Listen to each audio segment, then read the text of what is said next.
Sahabiler izledin, çaknıgan izzet nuri, ütkeni sıkkın idin, hak İslam'ın tübuli. Başakmaz kafirga, şiddet bilen akselir, Hemze Halit Museb'dek, şir yürek oğlanları. Rumeysa binti Milhan. İslam dini Medinege tarqalishdan xili burunla Rumeysa o'zining yaxshi mijozi, o'tkir zehni va mustaqil fikr qila oladiganligi, fikrining ochiqligi bilan tanilgan edi. Boshqalar uni Rumeysa, G'umeysa qatorliq nurg'un ismlar bilan chaqiratdi. Ammo ular uning laqabidanla iborat edi. Bir tarixchining aytishicha, uning ismi Sahla bo'lib, keyincha Ummu Sulaym deb atalgan edi. Ummu Sulaym dastlabda Malik ibn Nazirga nikohlangan. Payg'ambar alayhissalomning mashhur sahobalaridan biri bo'lgan Anas ibn Malik dal Ummu Sulaymning Malik ibn Nazirdan bo'lgan o'g'li edi. Ummu Sulaym Madinadagi islomni dastlab qabul qilganlardan edi. U hurmatlik payg'ambar alayhissalom Madinaga tunji tashviqotchi yoki islom elchisi qilib avatgan bilimlik islom da'vatiga o'zini atagan ustun notiq Mus'ab ibn Umayrning ta'siriga uchragan edi. U birinchi Aqaba baytidan keyingi ish edi. Birinchi Aqaba baytida Madinalik 12 odam Makkaning sirtidagi Aqabaga berib payg'ambar alayhissalomga bay'at qilgan. Bu payg'ambar alayhissalomning uzun yillardan buyanqi payg'ambarlik vazifasini ado qilish yo'lidagi cho'ng ish edi. Ummu Sulaym eri Malik ibn Nazirning ruxsatisiz islom dinini qabul qilishni qaror qildi. Malik u chaqda Madinada yo'q bo'lib, u qaytib kelganda oilasida ba'zi o'zgarishlar bo'lganligini sezib, ayoldan "Yashirib ketganda ko'rinsiz-ku" deb so'radi. "Yo'q, men hozir bu odamga, ya'ni payg'ambar alayhissalomga iymon etdim", dedi Ummu Sulaym. Malik buningdan xushal bo'lmadi. Bo'libmi ayoli kishilarning oldida o'zining islomni qabul qilganligini oshkora e'lon qilganda, o'g'li Anasga yangi iymonning ko'rsatmalarini o'rgatganida qattiq g'azablanib ketdi. Ummu Sulaym o'g'liga bir Allohdan boshqa iloh yo'q, Muhammad Allohning elchisi ekanligiga guvohlik beraman deyishni o'rgatdi. Kichik Anas iymonning oddiy ammo cho'nqur ma'nilik e'lonini aniq va qat'iy holda takrorlaydi. Ummu Sulaymning yo'ldoshi g'azabdan o'zini bosolmasdan ayoliga "O'g'limni buzma" deb varqirdi. "Men uni buzmadim", dedi u qat'iy holda. Shuning bilan uning yo'ldoshi uydan chiqib ketdi. Aytilishicha, u yo'lda bir dushmani bilan uchrashib qilib o'ldirilgan ekan. Bu xabarni anglab, Ummu Sulaym ozroq bearam bo'ldi. Ammo bek qayg'urib ketmadi. Shuningdan keyin u borliqini o'g'li Anasning yaxshi tarbiyalanishi uchun atadi.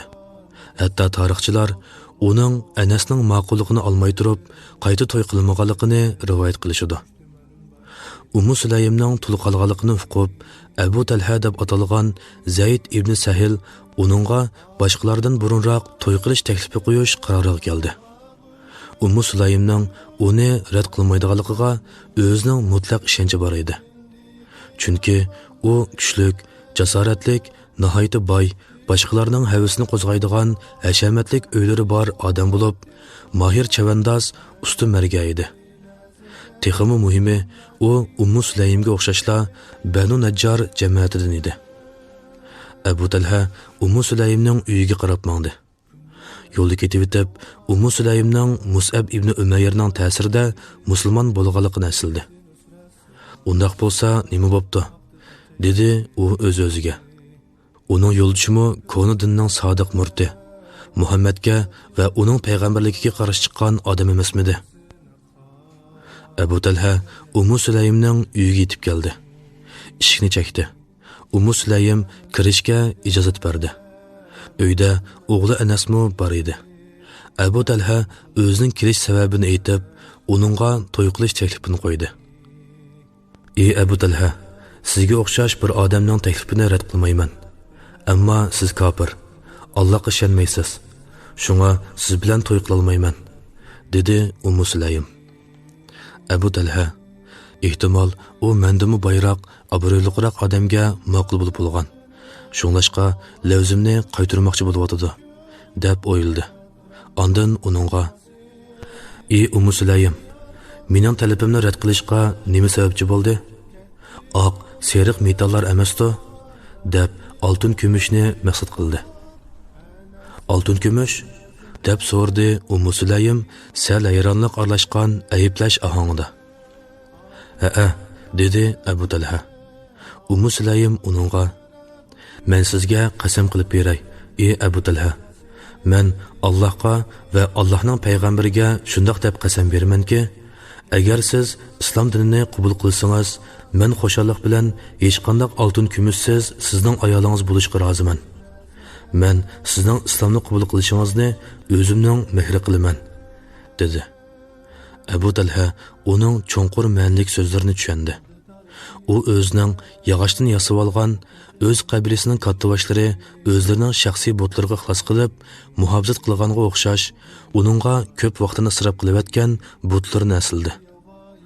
Ummu Sulaym uningga butga ibodat qilishning behuda avorchilik ekanligini tushuntirishning fursat ekanligini bilib: "Ey Abu Talha, siz Allohdan boshqa ibodat qilayotgan butlaringizning yerdan o'sib chiqqanligini bilamsiz?"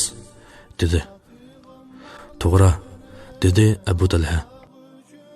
"Daraxtning bir parchasini non pishirish va isinish uchun kuydirib etib, qolgan parchasiga ibodat qilsangiz, ahmoqonlik his qilmamsiz.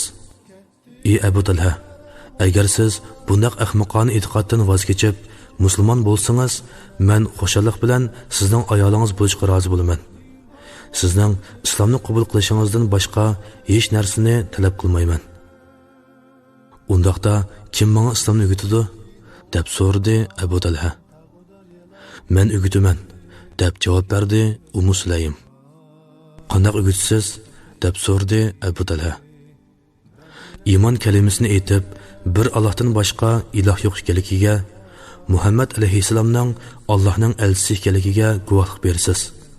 Ondan uyingizga berib, butlaringizni chiqib tashlaysiz." Abu Talha qaytib ketib, Ummu Sulaymning so'zlarini cho'nqur muloyiza qildi. Ondan Ummu Sulaymning yiniga qon qiniga patmagan holda qaytib keldi va: "Men sizning taklifingizni chin ko'nglimdan qabul qildim. Bir Allohdan boshqa iloh yo'q.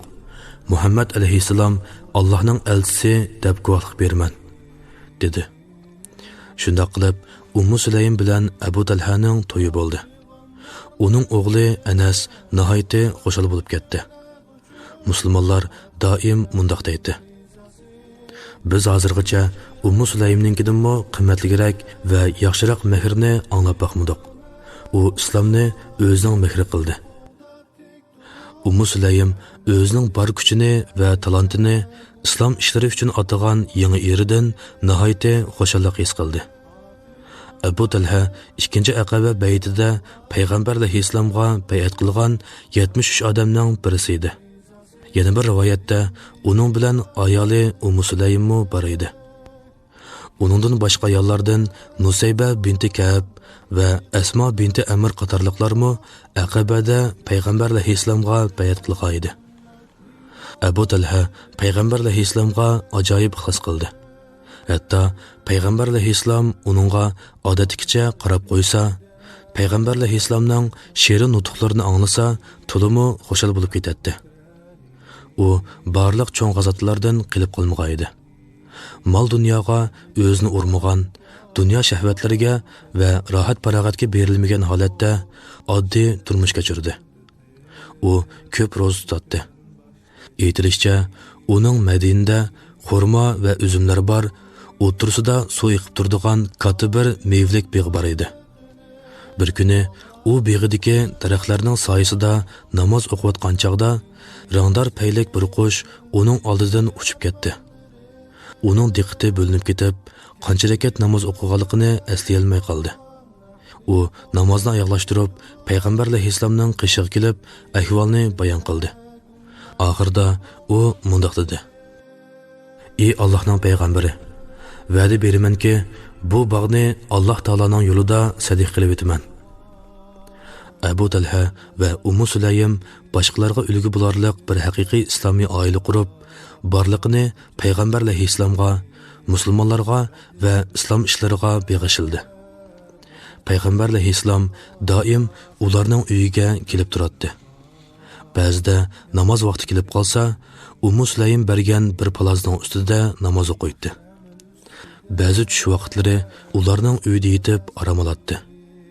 U uxlagan chog'da Ummu Sulaym uning peshonasidagi tarlarni surtatdi. Bir qitim payg'ambar alayhissalom tushlik uyqusidan uyg'onib, uningdan "Ey Ummu Sulaym, nima qilyapsan?" deb so'radi. "Men tar tomchilarni sizdan chiqqan barakat hisoblab surtyapman" deb javob berdi. Yana bir qitim payg'ambar alayhissalom ularning uyiga bordi. Ummu Sulaym uningga xurmo va seriq may bilan dasturxon soldi. Ammo payg'ambar alayhissalom uningga eg'iz tegmadi. U ro'zdor edi. U pat-pat o'g'li Anasdan payg'ambar alayhissalomga tag'arlab xurmo vatib turardi. Boshqalar payg'ambar alayhissalomning Ummu Sulaymga va uning oilasiga alohida eslashlik qilganligini bayqab, uning sababini so'raganda, u Ummu Sulaymning qarinishi mening yonimda o'ldirilgan deb javob bergan edi. Ummu Sulaymning Ummu Haram deb atilgan bir hamshirasi bor bo'lib, u mashhur sahoba Ubada ibn Samitning ayoli edi. Ummu Haram bir dengiz urushida dengizda o'lib ketib, Siprusga dafn qilingan edi. Ummu Sulaymning yo'ldoshi Abu Talha 3-xalifa Osmonning davrida bir dengiz urushida shahid bo'lib, dengizga dafn qilindi. Ummu Sulaym urushlardagi g'ayrati va qahramonliklari bilan tunilgan edi. Uhud g'azoti jarayonida u ko'ngligining qetiga bir xanjarni esib yurib, yardorlarga suv berdi. Oldin xabar oldi. Payg'ambar alayhissalomga qilingan hujumlar bek kuchayib ketgan chog'da bor kuchi bilan uni qo'g'didi. Xandak g'azotida payg'ambar alayhissalom uning bir xanjar ko'tarib olganligini ko'rib, uni nima qildiganligini so'radi. U "Buni urushdan qochqanlarga qarshi tayyorlab qo'ydim" dedi. "Alloh shu orqali sendan rozi bo'lsin" dedi payg'ambar alayhissalom. Baxtsizlik va qiyinchilikqa duch kelgan kunlarda Ummu Sulaym ajoyib ig'ir bisiq va chidamchanlikni namoyon qildi. Yo'ldoshi mevlik boqqa qarash uchun chiqib ketganda, uning kichik o'g'li Umayr kasal bilan o'lib ketdi. U bolasini yuyib kepalindi. Uydagi boshqalarga bu ishni Abu Talhaga xabar qilmaslikni, bu ishni o'zi etmoqchi bo'layotganligini aytdi. Ummu Sulaymning Abdulloh ismli yana bir o'g'li bor edi. U Abdullohni tug'ib bir necha kundan keyin bu vaqtni Anasga qo'shib bir tag'ar xurmo bilan payg'ambar alayhissalomning qishig'iga vatdi. Payg'ambar alayhissalom bu vaqtni yo'tisi o'ltirg'izdi. Xurmoni yumshoq chaynab, ondan bu vaqtning eg'iziga silib qo'ydi. Bu vaqt xurmoni lazzatlanib sho'rashga boshladi. Payg'ambar alayhissalom Ansorilar xurmoni yaxshi ko'rdi, dedi. Abdullah cho'ng bo'ldi. Keyin uning 7 bolasining hammasila Qur'onni yodlagan edi. Ummu Sulaym bir ulgulik musulmon, ulgulik ayol va ulgulik ona edi. Uning Allohga ajoyib kuchlik va tavranmas iymoni bor edi. U eshib-teshib turgan mol dunyoning va rohat farog'atning o'zining iymoniga va bolalarning tarbiyalashiga to'salg'i bo'lishiga yo'l qo'ymadi. U payg'ambar alayhissalomga nihoyatda ixlos qilgan bo'lib, o'g'li Anasni uning xizmatini qilishga otdi. U bolalarni obdan tarbiyalash mas'uliyatini ustiga oldi. Faqat Allohning rizoligi uchun yashaydigan haqiqiy bir islomiy jamiyat qurishda boshqa musulmonlar bilan ig'irchilik va xo'shalliklardan tang bahramon bo'lib, ijtimoiy hayotda cho'ng rol o'ynadi.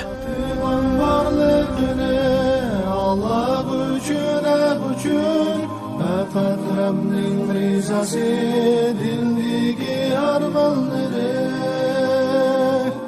ketdi Umar Musman nahdi qo'g'dab tek turib Nasib minazidek ümmetning balvanları